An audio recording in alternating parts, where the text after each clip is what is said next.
ہم جب بھی سورہ بقرہ کی شروعات پڑھتے ہیں تو ایک بات بالکل صاف نظر آتی ہے۔ ایک طرف وہ لوگ ہیں جو پکے سچے دل سے ایمان لائے اور دوسری طرف وہ جنہوں نے حق کو ماننے سے ہی انکار کر دیا۔ لیکن ذرا ٹھہریے، ان دونوں کے بعد ایک تیسرے اور سچ کہوں تو ایک انتہائی پراسرار گروہ کا ذکر بھی ملتا ہے۔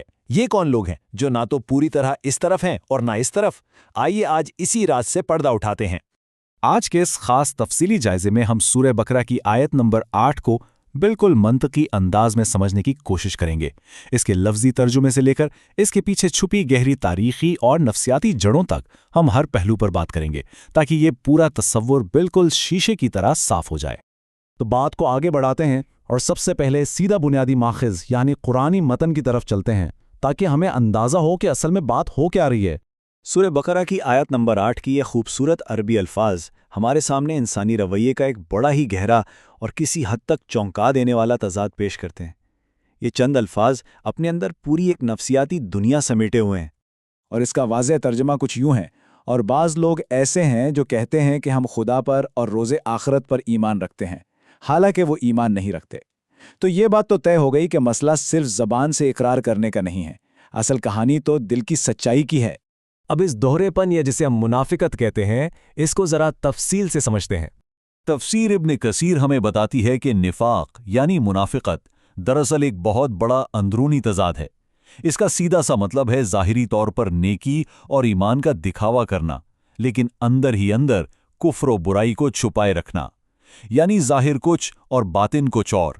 یہ ایک ایسا رویہ ہے جس میں انسان باہر سے تو خود کو بڑا سجا لیتا ہے لیکن اندر سے بالکل تاریک رہتا ہے۔ ذرا اس موازنے پر غور کیجئے۔ زبان سے ان کا دعویٰ ہوتا ہے کہ ہم اللہ اور آخرت پر ایمان لے آئے، لیکن حقیقت کیا ہے؟ تفسیر احسن البیان یہ بات بالکل واضح کرتی ہے کہ وہ بظاہر اللہ کو دھوکہ دینے کی کوشش کر رہے ہیں، لیکن دراصل وہ صرف اور صرف خود کو فریب دے رہے ہیں۔ حقیقت میں وہ مومن نہیں ہے اور اس وقتی دھوکے کا انجام رسوائی کے سوا کچھ نہیں۔ اچھا، اب سوال یہ پیدا ہوتا ہے کہ یہ رویہ اچانک کہاں سے آ گیا؟ آئیے مدینہ کی تاریخ میں اس کی جڑیں تلاش کرتے ہیں، کیونکہ یہ کوئی خلا میں پیدا ہونے والا تصور نہیں تھا۔ تفسیر ابن کثیر اس تاریخی سفر کا بڑا زبردست نقشہ کھینچتی ہے۔ مکہ کے ان کٹھن حالات کو یاد کیجئے، وہاں تو نفاق کا کوئی وجود ہی نہیں تھا، کیونکہ وہاں مسلمان ہونا ہی ایک امتحان تھا۔ اس منافقت کا ظہور تو ہجرت کے بعد مدینہ میں ہوتا ہے، اور وہ بھی خاص طور پر 2 ہجری میں غزوہ بدر کے بعد، جب اسلام پہلی بار ایک غالب طاقت بن کر سامنے آیا اور کفر کا زور ٹوٹا۔ اس وقت کے سیاسی منظرنامے کو سمجھنے کے لیے ہمیں مدینہ میں موجود ان 5 اہم قبائل کو دیکھنا ہوگا۔ ان میں 3 طاقتور یہودی قبائل تھے، بنو قیناق، بنو نذیر اور بنو قریظہ، اور ساتھ ہی 2 بڑے عرب قبائل، اوس اور خزرج۔ اس کثیر الثقافتی ماحول میں اقتدار اور چودراہٹ کی ایک زبردست رسہ کشی چل رہی تھی، اور اسی کشمکش کے بیچوں بیچ انٹری ہوتی ہے عبداللہ بن ابی بن سلول کی۔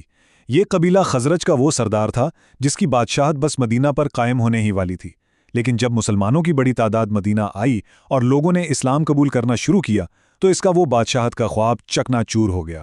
اسی حسد اور اقتدار کے چھن جانے کے غم نے اس دوگلے رویے کو جنم دیا، جہاں اس نے بظاہر تو کلمہ پڑھ لیا لیکن دل میں کفر کو چھپائے رکھا۔ تو اب اس تاریخی واقعے سے ذرا باہر نکلتے ہیں اور تصویر کا بڑا رخ دیکھتے ہیں۔ یہ آیت صرف ماضی کا ایک قصہ نہیں ہے، بلکہ ایک ایسا استعارہ ہے جو ہر دور کے لیے ہے۔ ڈاکٹر اسرار احمد رحمہ اللہ کی تفسیر بیان القرآن ہمیں بتاتی ہے کہ مولانا امین احسن اصلاحی نے اسے محض ایک گروہ کا لیبل نہیں بلکہ ایک کردار کا خاکہ یا کیریکٹر سکیچ قرار دیا ہے۔ نزول کے وقت ذرا سوچئے، یہ خاکہ ان یہودی علماء پر بھی تو بالکل فٹ بیٹھ رہا تھا جو زبان سے تو خدا پر ایمان کا دعویٰ کرتے تھے لیکن دل میں آخری پیغمبر کو ماننے سے انکاری تھے۔ نفاق دراصل انہی رویوں سے پروان چڑھتا ہے۔ اور ڈاکٹر اسرار احمد نے اس بات کو سمجھانے کے لیے بڑی ہی کمال کی مثال دی ہے۔ وہ دلی کی ایک جوتوں کی دکان کا ذکر کرتے ہیں جس کے باہر ایک بڑا سا جوتا لٹکا تھا اور ساتھ بورڈ پر لکھا تھا، جس کے پاؤں میں یہ ٹھیک آ جائے اس کے لیے مفت۔ قرآن کا یہ انداز بھی بالکل ایسا ہی ہے، یہ کردار کا نقشہ کھینچتا ہے، اور جو بھی اس سانچے میں ڈھلے گا، یعنی زبان سے کچھ اور دل میں کچھ، یہ آیت اور یہ تنبیہ سیدھی اسی پر جا کر لگے گی۔